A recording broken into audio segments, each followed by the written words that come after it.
За Монгол банк мөнгөний бодлого эдийн засагт бараг л одоо хоёр том багных нь нэгэ асар чухал юм байр суурьтай байгууллага үүрэг функцтай энэ байгууллагын ерөнхийлөгчийн асуудал томилгооны асуудал яригдж байна. Яг одоо өнгөрсөн хугацааны эдийн засгийн нөхцөл байдлыг ярихад засгийн газар асар ихээр тэлдэг, зардлаа тэлдэг, бүтцээ тэлдэг, эдийн засгийн оролцоогоо тэлдэг. Яг л одоо энэ бүхэнд Монгол банк эвлэрч явсаар байж өнөөгийн эдийн засгийн байгаа байдал үр дүн гарч байна. Аж ахуй нэгжүүд нь халгаа хаасан, барьсан, дансаа хаалгасан нөхцөл байдал яг л ийм. Уг нь зүүн сайлын үнэ гэвэл сайлын үнэндээ тэжээл өгөөд сайлын үнэ манд харгалаад гарсан сүү сайлаа боловсруулад бид нар явах ёстой байтал одоо сайлын үнэгээ алж авч байна бид нар. Яг одоо Монгол эдийн засгийн нөхцөл байдал яг л ийм. Тэгэхээр Монгол банкны ерөнхийлөгч гэдэг алуун тушаал уг нь бол нэгдүгээрт нь мэрэгжлийн, хоёрдугаарт нь бие даасан байдлыг, хараа тус байдлыг хангаж ажиллаж чадах ийм хүн Монгол банкны ерөнхийлөгчөөр очих ёстой гэж одоо миний хувьд боддог. Тэгэхээр одоо орж ирж байгаа нэр дэвшигчийн хувьд, наран цогт нэр дэвшигчийн хувьд яг энэ хоёр шаардлагад нийцэж гэн гэдэгт би бол хувьдаа маш их эргэлдэж байна. Ажлын түүхийг харахад боловсруулалтын яамд ажиллаж исэн, хөдөлмөрийн яамд ажиллаж исэн, эдийн засгийн яамд ажиллаж исэн, сангийн яамд ажиллаж исэн, хөгжлийн банкнд ажиллаж исэн, Эрдэнэс Монголд ажиллаж исэн 10 жилд гिचнээ чулуун ажил хашдгийн энэ бүгд чинь тэгээд нэг улс төрийн томилгоо шүү дээ. Яг үнэндээ. Ийм олон улс төрийн томилгоор энэний цаана тэр хараа тус ажиллах гэдэг бие даасан ажиллагаа Монгол банкны мөнгөний бодлогыг бие дааж авч явна гэдэг бол үнэхээр надад бол хүндрэлтэй л харагдчих. Нэгдүгээрт. Хоёрдугаарт нь тэр мөнгөний бодлого яг одоо бусад газар дээр менежер янз бүрийн хүмүүс бас очиж болдгоо. Яам тамгын газар дээр менежерүүд, менежментийн ажил гэдэг үүднээсээ бас очиж болдог. А яг Монгол банкыг одоо нэг ийм менежмент байдлаар, улс төр байдлаар удирдна гэдэг бол бидний одоо өмнөх л дутагдлууд. Тэгээ одоо Монгол банкн дээр явж ирсэн мэдээж тагварсрын ерөнхийлөгчийн хувьд бас яг ажил хэрэг мэрэгжлийн талдаа бол гайгүй юм шиг байгаа. Тэр хараа тус байдал дээр л их алдаа гаргасан гэж боддог. Одоо яг өнөөдрийн эдийн засгийн нөхцөл байдал олон зүйлүүдийг харахад үнэхээр энэ бодлогын хөө олон зүйлүүдийг харахад арилжааны банкуд нь би бол арилжааны банк бизнес эрхлэгчдийн талд л байдаг. Гэхдээ яг өнөөгийн нөхцөл байдлыг харахад бодлогын хөө 12%-тэй 12% цаана арилжааны банкуд 10 их найдын бондыг Монгол банкнаас сул аваад одоо үндсэндээ жилдээ 1-2 их найдаар нь хүүгийн орлого олоод сууж идэг. Энэ мөнгө чи уг нь бизнесүүд рүү очих ёстой мөнгө шүү дээ. Эдийн засгийн эргэлтэнд цусны эргэлт болж очиж явах ёстой энэ мөнгө бизнестээр очдоггүй. Тэгэхээр харин энэ бүгдийг одоо наран цогт нэр дэвшигчийг одоо хангаж ажилласаа гэж. Гэхдээ одоо тэгэд би бол хангаж ажиллаж чадна гэдэгт бол эргэлзэж байна. Анхнаасаа бас би өөрийн байр суурийг хэлье гэж бодож байна. Бие даасан байдал, мэрэгжлийн байдал хоёр дээр таны хувьд үнэхээр тийм шаардлага хангасан харагдахгүй байна шүү. Энийг уг нь бол бас нуухыг нь авах гээд нүдийн соглоо гэдэг шиг биш. Бүр илүү сайжруулаад тэр бүхэл бүтэн салбар системд бэлтгэгдсэн боловсон гэж нь уг нь асар их л байдаг байлгүй. Монгол банк сангийн яамыг бэлтгэгдсэн боловсон хүчин сайтай газар л гэж боддог. Гэтэл тэнд бэлтгэгдсэн боловсон хүчнээс биш ингээд нэг юм менежментийн маягийн хүнл нэг санхүү нэгтлэн ботох маягийн хүн яг одоо нэгтлэн ботох маягийн мэрэгжилтэй ч хүн биш байх. Нэг тэр талын нэг юм хүн л очиж байгаад бол би бол жоохон харамсалтай л байна. За улсын хурлын даргын зүгээс хуулиар олгогдсон бүрэн эрхийнхаа хүрээнд наран цогт даргыг нэр дэвшүүлсэн. Тэгээ энэ бол нэг улс төрийн томилгоо олгохт биш.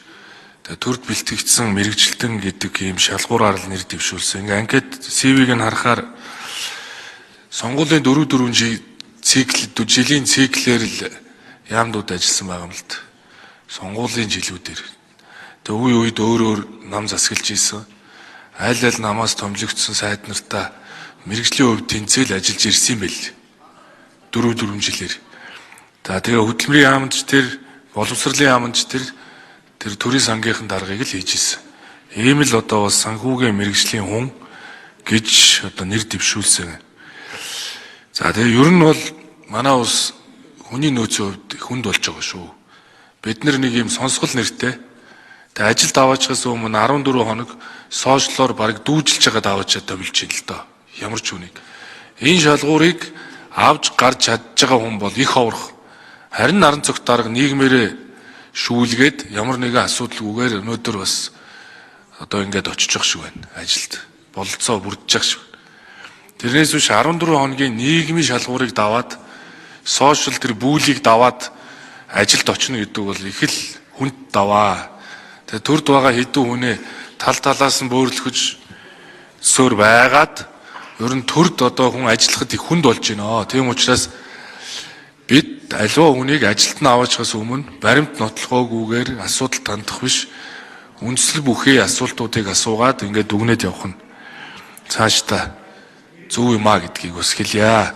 Би өмнөх ажлуудад дээр барьж исэн хатууч зарчмыг үргэлжлүүлж энэ байгууллага дээр хэрэгжүүлж ажиллана. Үндсэндээ бол бид энэ төрийн төв институт бол төрийн хуулийг ягштал биелүүлдэг. За төр ард түмэн улс орныхоо эрх ашгийг нэг номер тавьдаг. Хоёргүй сэтгэлээр ажилладаг. Ашиг сонирхлоос ангид явах ёстой гэдэг зарчмыг хатуу барьж ажиллаж ирсэн. Яг энэ зарчмыг энэ байгууллагад ажиллаж байгаа хүн бүрт хатуу тавьж ажиллана. Энэ шаардлагыг биелүүлэхгүй цалингийн зүс бөглөөд ингээ ажиллаа хийдэггүй, ашиг сонирхлын зөрчил гаргадаг, ёс зүйгүй хүмүүсээс бол хүмүүстэй хариуцлага тооцож ажиллана гэдэг зүйлийг би хэлье.